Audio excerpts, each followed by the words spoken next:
Hello everyone, we are back for our part 2 of Human Trafficking 101. And if you were with us for the Human Trafficking 101 part 1, we just got done talking about victim characteristics in human trafficking. And so to start off part 2, we are going to watch a video that is from the National Center for Missing and Exploited Children. And what this video shows is just sort of a potential typical situation of human trafficking and what that might look like. So instead of watching this video straight from the slides, I'm actually going to open this up in YouTube.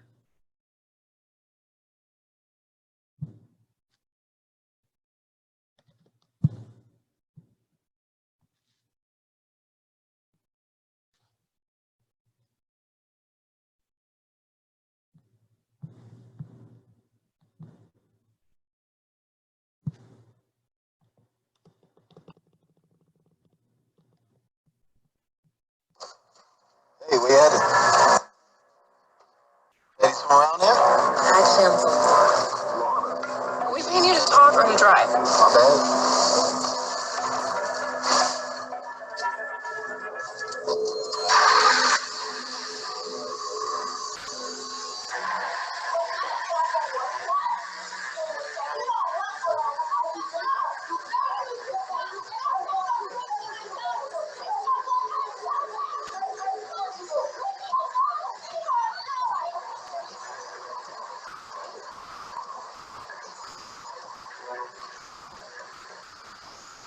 Go get it. She's going to make us some money. Are you hungry? My man takes great care of us.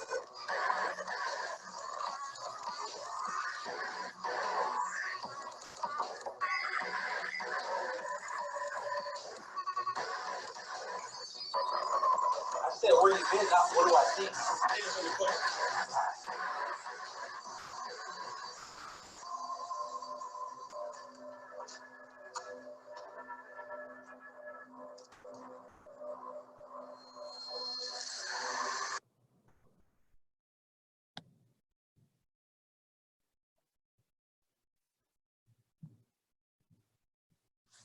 So after showing that video, normally in our Human Trafficking 101 presentations, we'd like to ask members of our audience what really stuck out to them about that video.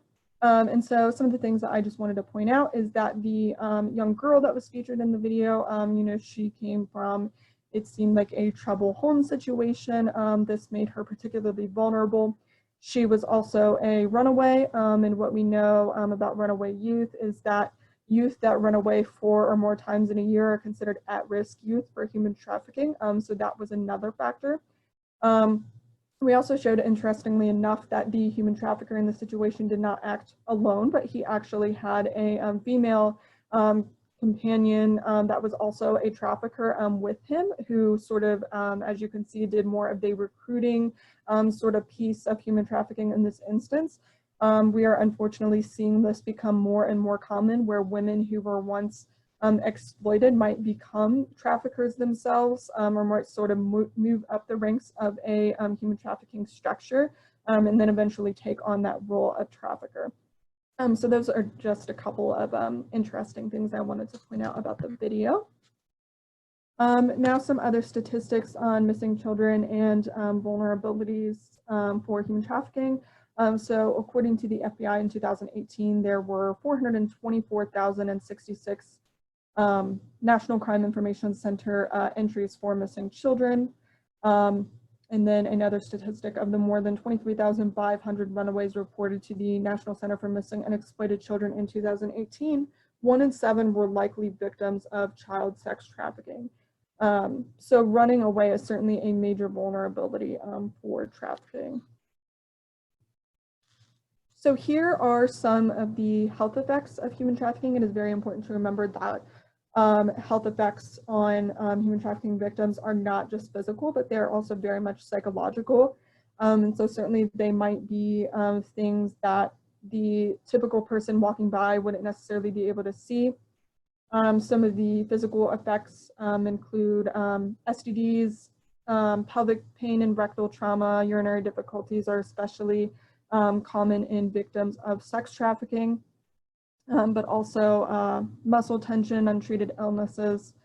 And then there are a lot of psychological effects that can be caused by the abuse experienced during human trafficking. For instance, depression, mood swings, culture shock from finding themselves in a strange country is especially common in instances of immigrants who have been labor trafficked. PTSD and dissociative identity disorder, all of these are very common. So now we're going to look at more of the how does human trafficking actually happen. And so one of the important things that we like to tell everybody about human trafficking is that, like any other business that involves profit, human trafficking also has a supply and a demand side. The supply, of course, is going to refer to the supply of victims or slaves for the trafficker. Then you might have the wholesaler role, which refers to the recruiter, then the distributor and the facilitator, you know, just like sort of any other business model here. And then you have the demand side, which is completely driven by the customer on the far right there, or what is also known as a John. And that the supply is provided to the customer from the retailer, the pimp, the brothel, the agent, ultimately the trafficker. And so this is a business model that, with any other business model, is driven by demand. And so that is why in anti-human trafficking, the anti-human trafficking world, we often talk about demand reduction as a strategy in reducing human trafficking, because like any other business model, human trafficking starts with the demand. This is just a cartoon that we like to show during this presentation. Feel free to pause the video and take a look at that real quick. So as with any other business, human trafficking has an organizational structure all the way from the top all the way to the bottom. It is very important to note that, as we had mentioned before about transportation, you do not necessarily have to have this full-blown organizational structure to have an instance of human trafficking. However, this is a very helpful sort of a flow chart to look at, because this is something like what a typical structure in human trafficking might look like. And so we are going to go into each of these different roles in a little bit more detail. So at the very top of the chain, you are going to have the trafficker or the pimp. And so the sole purpose of this role is to control and exploit others to make money in the sex trade. You have different types of pimps or traffickers who have sort of different styles of making their victims subordinate to them. One is the guerrilla pimp, which this is sort of like your typical violent trafficker figure. This is what a lot of people typically tend to think happens in situations of human trafficking. However, what is a lot more common is the Romeo pimp scenario. And so what this refers to is actually a trafficker that plays something of a romantic role in the victim's life as a boyfriend or a girlfriend. And so the Romeo pimp is definitely very common, and that is because the trafficker in that case takes on a very manipulative role and sort of entraps the victim in that, you know, up and down scenario of, you know, I'm going to be romantic and kind and, you know, emotionally invested in you, and go back and forth between that and abusing you. That definitely keeps the victim trapped in that situation much easier, as opposed to, you know, just blatant physical violence. And another thing is that Romeo pimps are much less likely to be spotted by the victim's, say, family or friends, as opposed to a guerrilla pimp who is just downright abusive. And then finally, you have the CEO pimp. This is another typical sort of trafficker trope of the trafficker who might, for example, recruit victims in a mall, trying to recruit victims for supposedly a modeling industry or modeling business. And so they will say things to the victims like, you know, oh, I can make you a lot of money in this industry. You know, you're really beautiful. You could be a model. Come work for me. That's the CEO pimp type. So then we have the bottom, which is sort of the trusted second in command in charge of recruiting and teaching the victims. So for the victim that we just watched, the blonde-haired woman in that case would have taken on more of this bottom or trusted second in command, almost sort of a manager role in that instance. And then you might have the recruiter, which I should also mention that, sometimes, once again, a lot of these roles might exist in one structure. You might have a person who takes on multiple of these roles. So for example, let's go back here. The bottom might also be the same person as the recruiter, right? These don't have to be completely different people taking on all of these roles. They could be, but rather these are just sort of different functions that people within the structure could take on. So next you have the recruiter. And so this is the person who actually approaches and obtains the victims for trafficking. So, of course, this would be like when you hear about somebody standing around the mall who looks kind of shady, passing around, business cards. That person would be in the recruiter role. This could be in the form of a boyfriend or girlfriend. Once again, it doesn't necessarily have to be, but it could be. And unfortunately, something else that we are starting to see be very common is that the recruiter may actually be an underage boy or girl who is trying to recruit their peers for another trafficker. And so then you might have the role of the groomer. This is the person that would train the victim to be prepared for prostitution. And then you might have the watcher or the dope boy who is known for security or as kind of a lookout. And finally, within the structure, of course, again, very demand-driven, you have the customer or the John, who is the purchaser of sex. Johns are overwhelmingly male, but at the end of the day, they can be anyone. There are some women that have been convicted of purchasing sex, so it's not altogether uncommon to see. And then finally, you have the stable or the family, which is simply a dehumanizing sort of way to refer to a group or a supply of victims for any one trafficker. So this could range from anywhere to 1 to a dozen or more victims, but the average in the United States is typically 3. As you can imagine, it would be much more difficult to take on multiple victims. You would need more of that larger organizational structure, which could be a lot harder to pull off as opposed to having 1, 2, maybe 3 victims that are a part of that total structure. So in the Miami Valley, the scenario that we see being the most common is not necessarily a really big organizational structure with multiple victims, but is mainly a single victim that is being exploited by a boyfriend for drug money. And as you can imagine, this issue is very much tied to the opioid epidemic here in Dayton. Certainly drug abuse is another major vulnerability for becoming involved in human trafficking.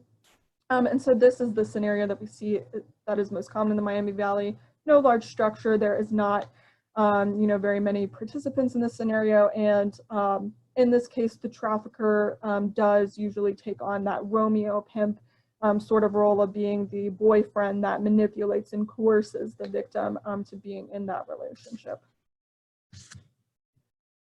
So there are several red flags to look out for, potential indicators of human trafficking. For instance, if the individuals in question are not free to leave or come or go as he or she wishes. So there's that element of control to look out for. If the victim works excessively long or unusual hours. One of the things that we try to do, especially when we give these trainings to professionals, we talk to specifically teachers and medical professionals who might come across these victims. So for example, if you have a student that is coming to class every single day and is just, exhausted, maybe, you think that they might have some sort of a part-time job where they're working super crazy hours and that's why they're always coming into class exhausted, that's another sign to look for.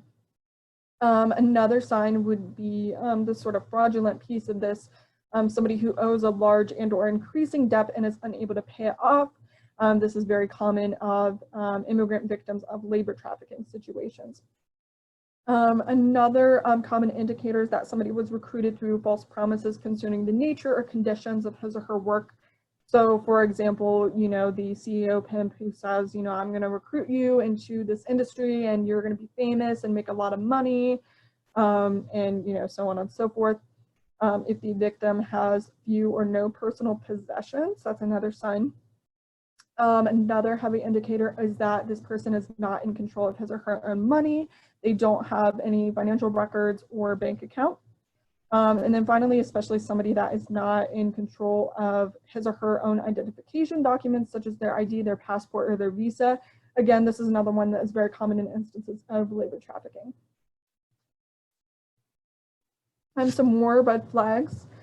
The victim is not able or allowed to speak for him or herself. So for example, again, when we're talking to professionals who are working throughout the community, professionals that might come across potential victims, this is very common for a doctor or other medical professional who would come across a victim. Notice when you are asking questions to the victim, if somebody else is constantly answering for the victim and won't let the victim talk about their symptoms or what's going on, but rather it's the boyfriend, especially if it's that older male figure that is there and speaking for the victim. That is also very common. Unfortunately, another sort of red flag in trafficking is that the trafficker has been branded or has a tattoo of the trafficker somewhere on them. Another common sign of a trafficker is somebody who claims to be just visiting and is unable to clarify where he or she is staying, and are able to provide an address to whoever they might come across in their interactions. If the victim exhibits a lack of knowledge of whereabouts and or does not know what city he or she is in, and exhibits a loss of sense of time. So once again, transportation is not necessarily necessary for a crime to be prosecuted as human trafficking, but another benefit for the trafficker of transportation would be the fact that it tends to disorient and confuse the victim, and thereby is just another element of subordination here. So finally, there are specific risk factors for minors who could be recruited into human trafficking. So it's usually 4 or more of the following. If that victim exhibits 4 or more of the following, they are considered to be at risk for human trafficking. So the first one is child sexual abuse, which can create a major vulnerability in a child to be trafficked by somebody else later on. Running away, particularly 4 or more times in a prior year, can make somebody vulnerable because once you run away and you're out on your own, you need a way to make money. And so that would be a really big way for traffickers to profit off of that vulnerable child that has run away. Homelessness, same sort of idea. Truancy, a child that is missing school quite a bit.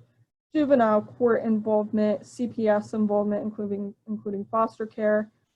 Drug use, psychiatric admissions, multiple sexual partners, STDs. As you can imagine, any sort of combination of these things would make a child particularly vulnerable to experience human trafficking. However, you should keep in mind that it is 4 or more of these that would make a youth at risk for human trafficking. So if you know of 1 or 2 things off of this list that are going on that a child has experienced, that might be cause for concern, but that doesn't necessarily make them at risk for human trafficking. However, the more of these sort of vulnerabilities that you have working together all at once can increase somebody's vulnerability. This is another picture that we just like to show everybody during this presentation, so feel free to pause and take a look if you would like. So finally, to go over the protocol of human trafficking. First of all, if you suspect that human trafficking is taking place, look for the red flags. Definitely reach out to the victim and offer support, but only do this if it is in the safety interests of you and the victim to do so. Never try to approach a victim if they are, right there with their trafficker and can't, get away, because that could mean more abuse for the victim later on down the road, and you could also get hurt in that situation as well. If you have come across a victim in official capacity in your line of work, make sure that you inform your supervisor and follow those mandated reporting requirements. I know every place is different. Always contact Children's Services if minors are involved. So this is the number for Montgomery County. If you have a designated human trafficking point person at your place of work, so this is usually probably more common in schools or in the medical profession, but just if you have that designated point person, make sure that they're informed. Contact the local police, but of course only call 911 if it's an emergency. And when you are planning on calling the police for a non-emergency, make sure that you take very careful note of the things that you saw happening. So maybe it's just somebody that you come across in a local business somewhere, and it's just somebody who looks kind of shady. Make sure you really keep track of what it is that you're noticing. Are there signs of physical abuse or harm? And if you think that this person was for sure up to something, what did they look like? What were they wearing? Can you get a picture of the license plate? Any sort of information that you can safely obtain in that time is going to be very helpful for law enforcement. But of course, never put yourself at risk to get that information. And then finally, calling the National Human Trafficking Hotline number with Polaris. And then just to sort of conclude for the protocol piece of this, the more of these steps that you take all at the same time, the more likely you are to have a more successful outcome where potentially a victim is recovered from a situation of human trafficking. So even if you contact the local police or CPS and you don't think that they're going to do anything, contacting multiple of these different places or organizations is what is going to produce the best possible outcome. For the presentation, we always like to give people a few more ideas of what they can do to help, because even once people know the protocol and they know a little bit more about human trafficking, everybody always feels like, there's something more that I can do. There absolutely is. First of all, education is, of course, always the best first step to take. So educate yourself more. We have plenty of resources on our website, abolitionohio.org. And there are also other organizations such as, for example, the Polaris Project that will have plenty of resources on their website to check out as well. Spread the word, tell your friends and family members, for example, about this presentation, get them to watch it, or even just share some things that you learned with them. Spreading on education by word of mouth is another very effective way to get involved. And then also volunteer, donate, start a book club. These are all great ideas of things that you can do more actively. And so, of course, we are having to take a lot of these sort of activities virtual, given the concerns with COVID-19. But you can also do many of these things virtually by hosting, for example, Zoom meetings and doing a book club that way. So there are always means of virtual advocacy in these instances as well.